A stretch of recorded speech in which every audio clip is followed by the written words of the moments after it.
मेरी एक लंबी टू डू लिस्ट है। मुझे शॉपिंग के लिए जाना है, अपनी फ्रेंड से मिलना है, उसके बाद गॉसिप करना है। मैं तो अपनी फ्री टाइम में ज़्यादा बिजी होती हूँ।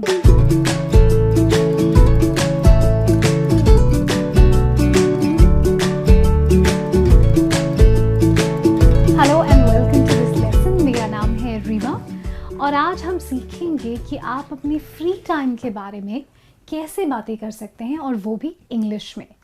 ऑब्वियसली सबके पास थोड़ा बहुत फ्री टाइम तो होता ही है, काम के बाद, स्कूल के बाद, कॉलेज के बाद, घर के कामों के बाद। तो अगर कोई आपको इस फ्री टाइम के बारे में सवाल पूछे तो आप कैसे जवाब देंगे, ये आज हम सीखने वाले हैं। तो बस get ready, let's learn to talk about our free time in English. तो सबसे पहला सवाल जो मेरे पास है वो है सिंपल। ऑब्वियसली सबसे पहला सवाल आप क्या पूछेंगे, किसी से आप पूछेंगे कि भाई आपको फ्री टाइम मिलता कब है, वो कौन सा वक्त होता है जब आप फ्री होते हैं।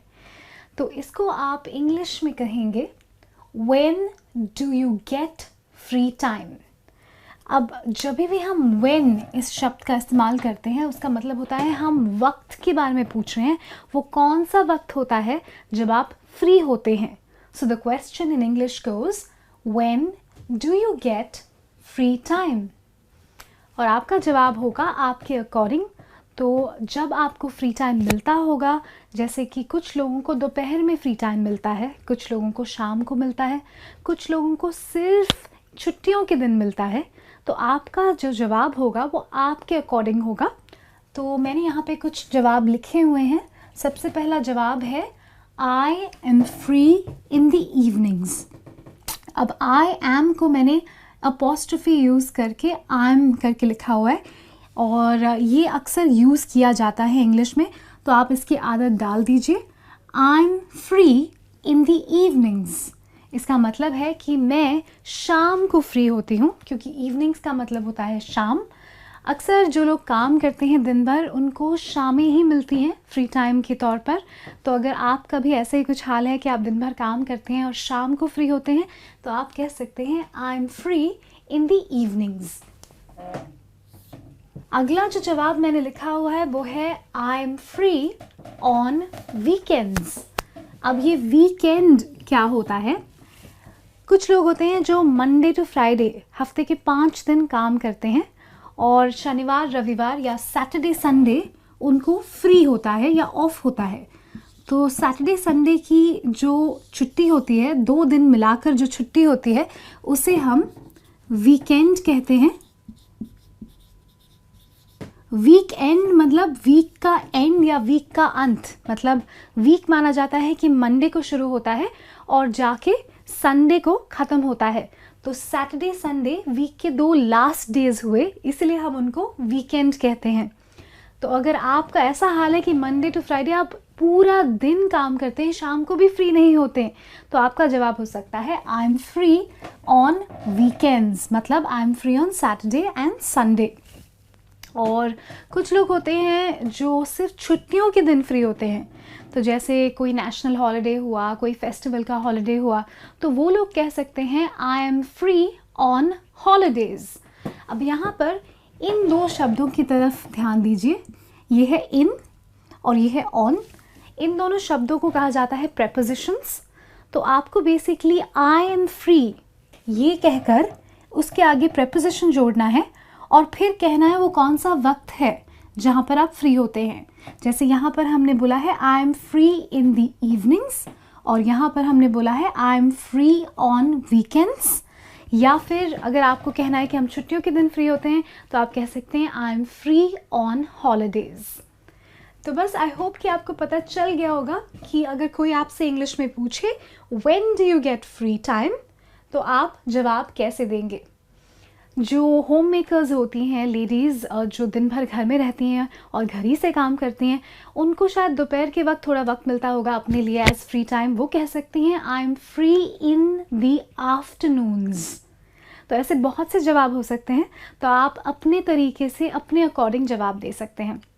चलिए अब देखते हैं दूसरा सवाल जो है वो है who do you like to spend your free time with. अब जब भी कोई सवाल हु से शुरू होता है, हु का मतलब होता है कौन, जैसे कि when का मतलब होता है कब। तो यहाँ पर पूछा गया है who do you like to spend your free time with। तो इसका मतलब होता है आप किसके साथ अपना फ्री टाइम बिताना पसंद करते हैं। अब ये पसंद करते हैं पूछना है, इसलिए हमने लाइक इस शब्द का इस्तेमाल किया है। तो अक्सर ऐसा होता है कि फ्री टाइम तो होता है, लेकिन जिसके साथ स्पेंड करना चाहते हैं, जिसके साथ बिताना चाहते हैं, वो लोग फ्री नहीं होते। तो अगर आपको मौका दिया जाए तो आप किसके साथ अपना फ्री टाइम स्पेंड करना पसंद करेंगे। Who do you like to spend your free time with? और यहाँ पर मैंने जवाब लिखे हुए हैं।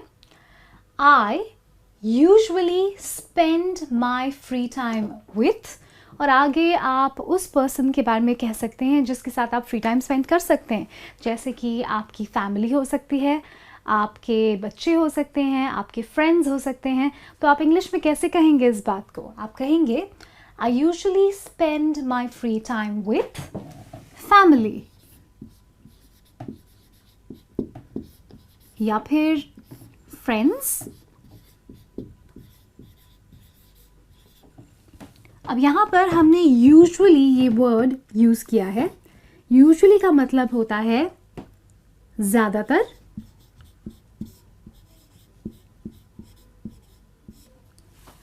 I usually spend my free time with my family।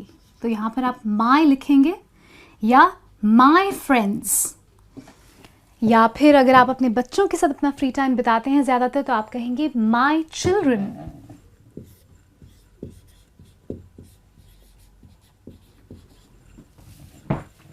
एक दूसरा तरीका भी है इस सवाल का जवाब देने का, और वो थोड़ा शॉर्टर है। ये भी आप यूज़ कर सकते हैं। I love to spend my free time with my family or my friends or my children or my boyfriend, my girlfriend and you know whoever, my pet। अगर आप अपने डॉगी के साथ टाइम स्पेंड करना पसंद करते हैं तो आप my pet भी लिख सकते हैं। तो I love to spend my free time का मतलब होता है मुझे बहुत ज़्यादा पसंद है अपना फ्री टाइम मेरी family, friends, children, boyfriend, girlfriend, cousins, इन सब के साथ बिताना। तो आप अपने अकॉर्डिंग अपना जवाब बना सकते हैं, लेकिन आप इन दोनों सेंटेंसेस को सीख लीजिए ताकि आप उसमें अपने पसंदीदा लोगों को डालकर एक पूरा इंग्लिश सेंटेंस तैयार कर सकते हैं। So you can say I usually spend my free time with my family. I love to spend my free time with my boyfriend. तो बस ये दो जवाब आपको मिल गए। अगला सवाल देखते हैं। अगला सवाल है What do you do in your free time? अब जब what यहाँ पे हमने यूज़ किया है इस क्वेश्चन में, तो उसका मतलब होता है कि क्या,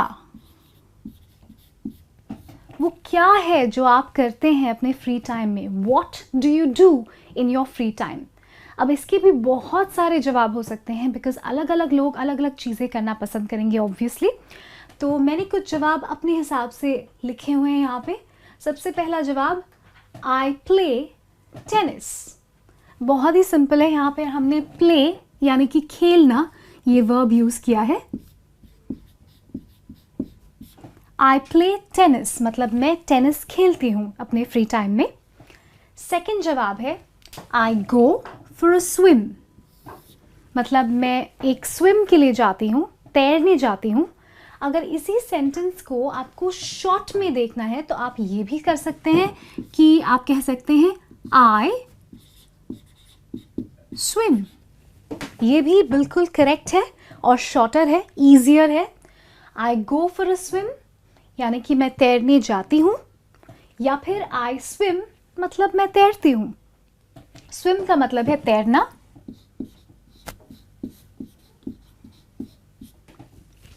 नेक्स्ट सेंटेंस है I meet friends।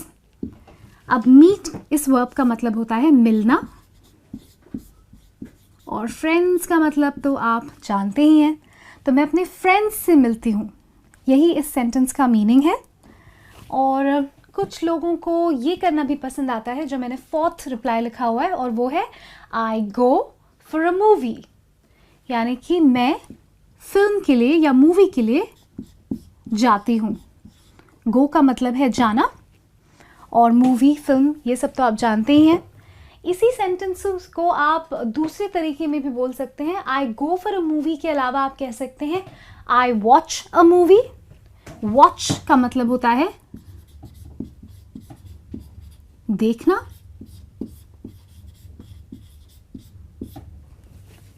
तो बहुत सारे और भी जवाब बन सकते हैं इस क्वेश्चन के। What do you do in your free time? I go shopping, मतलब मैं शॉपिंग के लिए जाती हूँ। आई गो फॉर अ वॉक, मतलब मैं एक वॉक के लिए जाती हूँ, चलती हूँ। और मैं ये भी कह सकती हूँ आई गो फॉर डांस क्लास, मतलब मैं अपनी डांस क्लास जाती हूँ। तो ऐसे बहुत से जवाब होंगे जो आपके लिए परफेक्ट होंगे, जो आपके अकॉर्डिंग होंगे, वो जवाब आप दे सकते हैं। लेकिन सेंटेंसेस कैसे फॉर्म करने हैं वो सीख लीजिए। आपको आई गो, आई प्ले, आई वॉच ऐसे वर्ब्स यूज़ करने पड़ेंगे, और आगे आपका जो भी रिप्लाई है वो भी आप कह सकते हैं। तो बस थोड़ी सी प्रैक्टिस की ज़रूरत है आपको, and then you will get this just right. बस इन जवाबों को और सवालों को प्रैक्टिस करते रहना है आपको। आई होप कि आपको आज का वीडियो पसंद आया हो, और अगर पसंद आया है तो हमारे चैनल को ज़रूर सब्सक्राइब कीजिए। मैं बहुत जल्द लौटूंगी और बहुत सारे वीडियोस और लेसन्स के साथ। तब तक के लिए enjoy yourself and take care. This is me Reema signing out.